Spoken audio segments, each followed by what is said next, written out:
Hello everyone, welcome to सनेक्स classes GK. So student, हम यहाँ पे पढ़ रहे थे। हमारा जो टॉपिक था इसका नाम था इलेक्ट्रिसिटी। तो इलेक्ट्रिसिटी में हम पहले पार्ट को कंप्लीट कर चुके हैं, जहाँ पे हमने कुछ बेसिक चीज़ों के बारे में पढ़ा था, जैसे कि करंट के बारे में पढ़ा था, चार्ज के बारे में पढ़ा था। तो वो सारी चीज़ें हम पहले पार्ट में कवर कर लिए हैं। आज के वीडियो में हम पढ़ेंगे इलेक्ट्रिक पोटेंशियल क्या होता है, रेजिस्टेंस क्या होता है, और कौन कौन से रेजिस्टेंस के कॉम्बिनेशन होते हैं उसके बारे में आज की वीडियो में हम बात करेंगे। अगर आपने इससे पहले वाला नहीं देखा है तो आप उसको भी देखिएगा, उसके बाद आपको सारी चीज़ें क्लियर हो जाएंगी। और यहाँ पे हमारा टॉपिक ऑफ द डे चल रहा है, तो हमारा जो टॉपिक था वो है इलेक्ट्रिसिटी। तो इलेक्ट्रिसिटी टॉपिक का ही ये हमारा सेकंड पार्ट है, ठीक है। क्योंकि आपके एग्ज़ाम में बहुत ज़्यादा क्वेश्चन पूछे जाते हैं फिजिक्स से रिलेटेड, जो कि हमारे एसएससी या रेलवे के एग्ज़ाम है। तो जो हमारा जीके और जीएस वाला पार्ट होता है, वहाँ से फिजिक्स से इलेक्ट्रिसिटी चैप्टर से बहुत सारे क्वेश्चन पूछे जाते हैं, तो इसलिए हम इसको कवर कर रहे हैं। तो चलिए स्टार्ट करते हैं और आज हम जल्दी से पढ़ना शुरू करते हैं, ठीक है। बहुत ही आसान तरीके से आपको समझाने वाले हैं और आपको सारी चीज़ें क्लियर हो जाएंगी।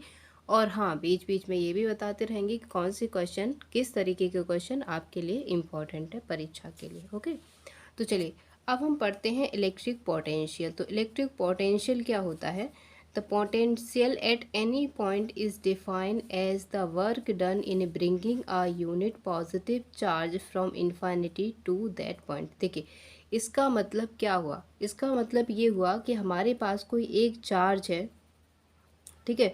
ये एक ऐसी इनफाइनाइट दूरी पर रखा गया है और ये हमारे पास कोई, मान लिया ये ए पॉइंट है और ये हमारे पास एक बी पॉइंट है।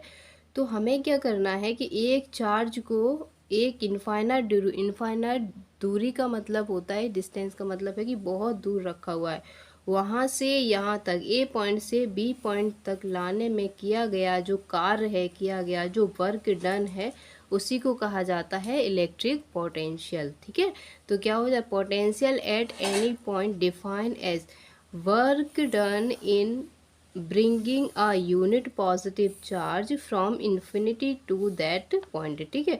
तो एक पॉइंट से, या फिर हम कहें इन्फिनिटी पॉइंट से दूसरे पॉइंट तक लाने में किया गया जो कार्य है, वो हमारा कहलाता है इलेक्ट्रिक पोटेंशियल, ठीक है। तो हेडिंग जो है वो आपको सिर्फ समझाने के लिए, ध्यान नहीं रखना है हेडिंग को, जो कि आपके लिए तो इम्पोर्टेंट है नहीं है ये। अब हम बात करते हैं कि एक इलेक्ट्रिक पोटेंशियल को किससे मेज़र किया जाता है। देखिए, इसको रिप्रेजेंट किया जाता है वी से। वी, तो यहाँ पे क्या हो जाएगा? वी जो है इलेक्ट्रिक पोटेंशियल कहें या फिर हम पोटेंशियल डिफरेंस कहें, इसकी यूनिट होती है वोल्ट। यूनिट वेरी इंपॉर्टेंट है, यहाँ पे हम स्टार मार्क करते हैं, ठीक है। तो इलेक्ट्रिक पोटेंशियल या फिर पोटेंशियल डिफरेंस की यूनिट क्या होती है? वोल्ट होती है। V बराबर होता है W अपॉन क्यू। W क्या है? यहाँ पे वर्क है, और Q यहाँ पे कूलाम मतलब कि चार्ज है। तो इसकी यूनिट क्या हो जाएगी? एक यूनिट हमारी वोल्ट और दूसरी यूनिट क्या हो जाएगी? W मतलब वर्क की यूनिट जूल और Q कूलाम हो जाएगी इसकी यूनिट। तो वोल्ट की यूनिट क्या हो जाएगी? यहाँ पे वोल्ट कहें या फिर हम इसको कहेंगे जूल पर कूलाम। वेरी इंपॉर्टेंट है, यहाँ पे भी हमें मार्क करना है स्टार, ठीक है। अब हम बात करते हैं कि जैसा हमने देखा था कि करंट को मेज़र करने के लिए हम अमीटर का यूज़ करते हैं, ठीक वैसे ही पोटेंशियल डिफरेंस को मेज़र करने के लिए we use the voltmeter, ठीक है। वोल्ट मीटर क्या होता है? वोल्ट मीटर एक मेजरिंग डिवाइस होती है जो हमें कितना वोल्टेज है वो बताती है, ठीक है। वोल्ट मीटर को हमेशा किन्हीं दो पॉइंट के बीच में या फिर हम कहें सर्किट के पैरेलल में कनेक्ट किया जाता है। ये ध्यान रखना है। वोल्टेज किससे मेज़र करते हैं या पोटेंशियल डिफरेंस किससे मेज़र करते हैं? वोल्ट मीटर से मेज़र करते हैं। और वोल्ट मीटर को सर्किट के साथ सीरीज़ में कनेक्ट करते हैं या पैरेलल में, तो वोल्ट मीटर को हम पैरेलल में कनेक्ट करते हैं। और बात करें अगर हम अमीटर की, अमीटर को हम सर्किट के साथ में सीरीज़ में कनेक्ट करते हैं, ठीक है। तो ये चीज़ें ध्यान रखनी है। देखिए, मान लिया ये हमारा कोई एक सर्किट है, यहाँ पे हमारा रजिस्टर दिया गया है, ये हमारे पास कोई लोड कनेक्टेड है। तो लोड के साथ देखिए यहाँ पे पैरेलल में हमने क्या किया? एक वोल्ट मीटर को कनेक्ट कर दिया। ये पैरेलल क्या होता है और सीरीज क्या होता है, अभी हम थोड़ी देर बाद सारी चीज़ों को क्लियर करने वाले हैं। हमारा एक इम्पॉर्टेंट और पार्ट आता है जिसका नाम है Ohm's law. Is very very important, और ये हमारे जैसे कि 10th के जो एग्ज़ाम होते हैं वहाँ पे फिज़िक्स में बहुत ज़्यादा पूछा जाता है और आपसे भी ये पूछा जा सकता है। तो देखिए ओम्स लॉ जो है ये ओम नाम के एक साइंटिस्ट थे, उनके द्वारा दिया गया था। देखिए उन्होंने क्या कहा था, उन्होंने कहा था कि at a constant temperature current flowing in a conductor is directly proportional to potential difference applied across its end। इसका मतलब क्या हुआ, at constant temperature, temperature constant हो उस टाइम पर किसी भी कंडक्टर में जो करंट फ्लो कर रही है वो डायरेक्टली प्रोपोर्शनल होगी। किसके डायरेक्टली प्रोपोर्शनल होगी, potential difference applied across its and. ठीक है, तो जो कंडक्टर के एंड्स पर जो हमने पोटेंशियल डिफरेंस या फिर वोल्टेज अप्लाई किया है उसके डायरेक्टली प्रोपोर्शनल होगी कौन, करंट जो कंडक्टर में फ्लो कर रही है। कब डायरेक्टली प्रोपोर्शनल होगी, जब वहाँ उसका टेम्परेचर जो है वो कांस्टेंट होगा। तो ये पॉइंट ध्यान रखना है। ओम्स लॉ क्या फॉलो करता है, तो ये फॉलो करता है हमारा कांस्टेंट टेम्परेचर। ठीक है, तो वोल्टेज डिफरेंस अभी हमने देखा था किससे रिप्रेजेंट किया जा रहा था, V से रिप्रेजेंट कर रहे हैं। तो V क्या हो जाएगा, V is proportional to I। अब इस प्रोपोर्शनल साइन को हटा के एक कांस्टेंट लिख देते हैं तो V बराबर हो जाता है R। R is a constant. ठीक है, तो V बराबर IR हो जाएगा एंड R बराबर क्या हो जाएगा, V बटे I। तो R हमारा एक कांस्टेंट है और इसी कांस्टेंट को हम कहते हैं रेजिस्टेंस ऑफ कंडक्टर। ठीक है, इसे क्या कहते हैं, resistance of conductor. Okay, I hope यहाँ तक की चीज़ें क्लियर हो गई होंगी। अब हम बात करते हैं कि रेजिस्टेंस क्या होता है। देखिए अब हम पढ़ेंगे रेजिस्टेंस। तो रेजिस्टेंस क्या होता है, the property of conductor due to which it opposes the flow of current through is called the resistance. ठीक है, इसका मतलब क्या हुआ कि कंडक्टर की वो प्रॉपर्टी, कंडक्टर की वो प्रॉपर्टी जो क्या करती है, करंट के फ्लो का अपोज करती है, फ्लो ऑफ करंट का क्या करती है, अपोज करती है। ऐसी कंडक्टर की प्रॉपर्टी को रेजिस्टेंस कहा जाता है। अगेन, जो कंडक्टर की प्रॉपर्टी करंट को फ्लो करने का अपोज करती है उस प्रॉपर्टी को हम क्या कहते हैं, रेजिस्टेंस कहते हैं। ठीक है, तो क्लियर हो गई होगी चीज़ें। रेजिस्टेंस को हम रिप्रेजेंट करते हैं आर से। किससे रिप्रेजेंट करते हैं, आर से। रेजिस्टेंस की यूनिट क्या होती है, तो इसकी यूनिट होती है ओम। अब ओम किस तरीके से, इस तरीके से, ये आपको ध्यान रखना है, ये ओम का साइन है और ओम से रिप्रेजेंट, ओम इसकी क्या होती है, यूनिट होती है। ठीक है, अभी हमने देखा था R बराबर, हमने देखा था V बटे I। तो एक और इसकी यूनिट आ सकती है, क्या आ सकते हैं, V4 वोल्ट।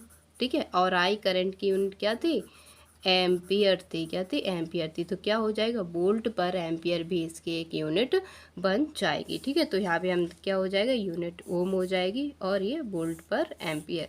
वेरी इंपॉर्टेंट है, दोनों चीज़ें ध्यान रखनी है। R बराबर V बटे I, ये भी ध्यान रखना है क्योंकि इस पर न्यूमेरिकल पूछे जाते हैं और हम इसी क्लास में आपको न्यूमेरिकल करवाएंगे। ठीक है, अब देखिए, अब हमारा जो कंडक्टर है उसका रेजिस्टेंस है, ये हमने देख लिया।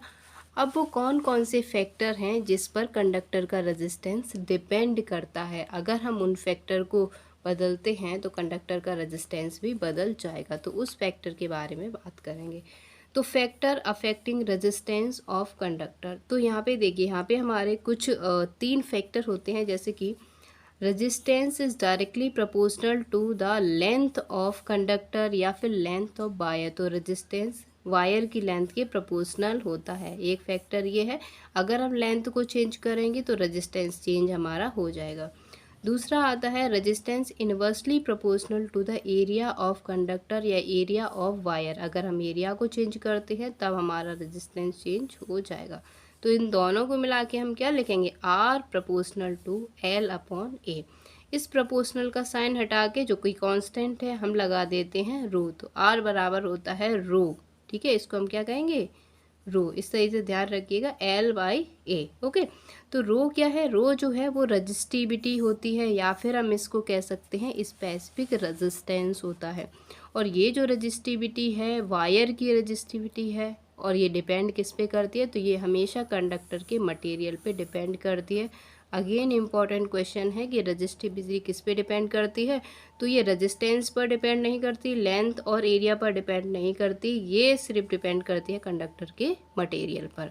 बात कर रजिस्टिविटी की यूनिट क्या होती है, तो ओम मीटर इसकी यूनिट होती है। ठीक है, ये भी ध्यान आपको रखना है और ये फॉर्मूला आपको ध्यान में रखना है। यहाँ पे आपको रजिस्टिविटी दे दी जाती है, लेंथ दे दी जाएगी वायर की और एरिया दे दिया जाएगा और कैलकुलेशन से आपको उसका रेजिस्टेंस फाइंड आउट करना है। ठीक है, जो कि हमें न्यूमेरिकल में देखने को मिलता है। अब हम चलते हैं कॉम्बिनेशन ऑफ रेजिस्टेंस पर। रेजिस्टेंस के कितने कॉम्बिनेशन होते हैं, तो इसके 2 कॉम्बिनेशन होते हैं, जो कि दोनों आपको ध्यान रखना है दोस्तों। बहुत वेरी वेरी वे जितना इम्पोर्टेंट कहें उतना ही कम है, क्योंकि आपके ज़रूर से क्वेश्चन पूछे जाते हैं। तो यहाँ पे देखिए 2 तरीके से इनका कॉम्बिनेशन होता है। पहला आता है हमारे पास सीरीज़ कॉम्बिनेशन और दूसरा आता है हमारे पास पैरेलल कॉम्बिनेशन। अब हम बात करते हैं सीरीज़ कॉम्बिनेशन की। तो देखिए सीरीज़ कॉम्बिनेशन में क्या होता है कि रेजिस्टेंस को हम इस तरीके से, ये हमारे रजिस्टर है, ये जो है ये हमारा रजिस्टर है। ठीक है, क्या है, रजिस्टर है, और रजिस्टर को हम इस तरीके से कनेक्ट करते हैं तो उसको कहते हैं हम सीरीज़ कॉम्बिनेशन। मतलब पहले रजिस्टर का पहला साइड और दूसरे रजिस्टर का पहला साइड। ठीक है, इसका पहला साइड ये है, इसका दूसरा साइड ये है, तो इसका पहला साइड कौन सा होगा ये, मतलब पहले रजिस्टर का दूसरा साइड और दूसरे रजिस्टर का पहला साइड। ठीक है, वैसे ही अगर और आगे कनेक्ट करना है तो दूसरे रजिस्टर का दूसरा साइड, तीसरे रजिस्टर का पहला साइड। तो इस तरीके से जो कॉम्बिनेशन कहलाता है ये हमारा सीरीज़ कॉम्बिनेशन कहलाता है, ये सीरीज़ में कनेक्टेड है।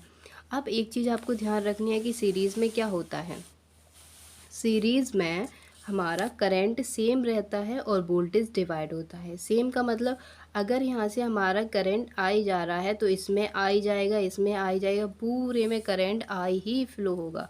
वोल्टेज की बात करें तो वोल्टेज अलग अलग होगा। वोल्टेज इसमें V1 होगा R1 में, इसमें V2 होगा, इसमें V3 होगा, क्योंकि वोल्टेज अलग होगा। तो हम इसको क्या लिखेंगे कि टोटल वोल्टेज V बराबर V1 V2 इन सब का जो एडिशन निकल के आएगा वो V के बराबर आएगा। तो V बराबर V1 plus V2 plus V3 n number of register connected होंगे तो यहाँ पे हमें Vn तक मिलेगा। अब हम आगे चलते हैं V1 बराबर, तो V बराबर हम जानते हैं IR होता है, तो V1 बराबर क्या हो जाएगा, करंट सेम है IR1 हो जाएगा। वैसे ही V2 बराबर क्या हो जाए IR2, V3 बराबर IR3, इस तरीके से हो जाएगा। तो यहाँ पे हम क्या लेंगे IR1 plus IR2 plus IR3 and IRn number of register तक। ठीक है, आई कॉमन ले लेना है तो इस तरीके से हमारा बचेगा। अब आई को वी के नीचे आ जाएगा तो यहाँ इस तरीके से, और वी बटे आई क्या हो जाएगा, आर होता है, वी बटे आई आर। तो आर इक्विवेलेंट मतलब टोटल रजिस्टर का इक्विवेलेंट जो निकल के आएगा वो निकल के आएगा R1 plus R2 plus R3 plus daughter daughter RN तक, जितने भी नंबर ऑफ रजिस्टर हैं। And this formula is very very very important for you. Okay, important point में ध्यान रखना है कि in case of series combination current जो है वो सेम रहती है और वोल्टेज जो है वो डिवाइड हो जाती है। चलिए अगला आता है हमारे पास पैरेलल कॉम्बिनेशन। तो पैरेलल कॉम्बिनेशन में देखिए R1 R2 R3। अब देखिए पैरेलल कॉम्बिनेशन में क्या होगा कि इस रजिस्टर का पहला एंड, सारे रजिस्टर के पहला एंड जो है वो पहले एंड एक साथ कनेक्ट हो जाएंगे। ठीक है, एक एक एंड एक साथ कनेक्ट हो और इसका दूसरा एंड जो है वो एक साथ कनेक्ट हो जाएगा। तो ऐसे कॉम्बिनेशन को कहा जाता है पैरेलल कॉम्बिनेशन। और पैरेलल कॉम्बिनेशन में हमें क्या देखा है कि पैरेलल कॉम्बिनेशन में हमेशा वोल्टेज सेम रहती है। तो वोल्टेज V इसका भी होगा, V वोल्टेज इसका भी होगा और V वोल्टेज इसका भी होगा। और पैरेलल कॉम्बिनेशन में करंट डिवाइड होती है। तो अगर टोटल करंट I जा रही है तो I1 इसमें जाएगी, I2 इसमें जाएगी और I3 इसमें जाएगी। इसका मतलब क्या हुआ कि I बराबर होगा I1 plus I2 plus I3। ठीक है, तो वही हम देखते हैं, I बराबर हो जाए I1 plus I2 plus I3। तो I बराबर क्या होता है V बाई आर, जो कि हमने ओम्स लॉ में देखा था। तो V बटे आर, जब करंट सेम है तो सारे जितने भी रजिस्टर हैं सब में करंट वोल्टेज सेम है तो वोल्टेज सेम होगी, बट रेजिस्टेंस अलग अलग हो जाएगा। R1 R2 R3 करके है, तो यहाँ पे V बटे R1 plus V2 by R2 plus V3 by R3 और डॉट डॉट डॉट करके हमारा V बटे RN तक हम ले जा सकते हैं, जितने नंबर ऑफ रजिस्टर दिए गए हम। V यहाँ से कॉमन ले लेंगे, बचेगा हमारा 1 अपॉन R इक्विवेलेंट बराबर 1 upon R1 plus 1 upon R2 plus 1 upon R3। Again very important है, आपको वैल्यूज़ दी जाती हैं और इक्विवेलेंट यहाँ से पूछ लिया जाता है, तो ध्यान रखना है। एंड इसके जो इंपॉर्टेंट पॉइंट्स बनते हैं वो बनते हैं कि in case of parallel combination क्या हो जाएगा, in case of parallel combination जो करंट होता है वो हमारा डिवाइड हो जाता है और वोल्टेज जो होती है वो सारे रजिस्टर में सेम होती है। सो स्टूडेंट, आज का हमारा यहीं तक था, क्योंकि वीडियो बहुत लंबा हो जाता है जिससे कि अपलोड करने में प्रॉब्लम होती है। तो हम छोटे छोटे पार्ट में हम इसको डिवाइड करके पढ़ लेते हैं, ठीक है। तो आई होप आप सबको सारी चीज़ें क्लियर हो गई होंगी। तब भी कोई प्रॉब्लम है तो प्लीज़ हमें कमेंट सेक्शन में ज़रूर बताइएगा। Thank you.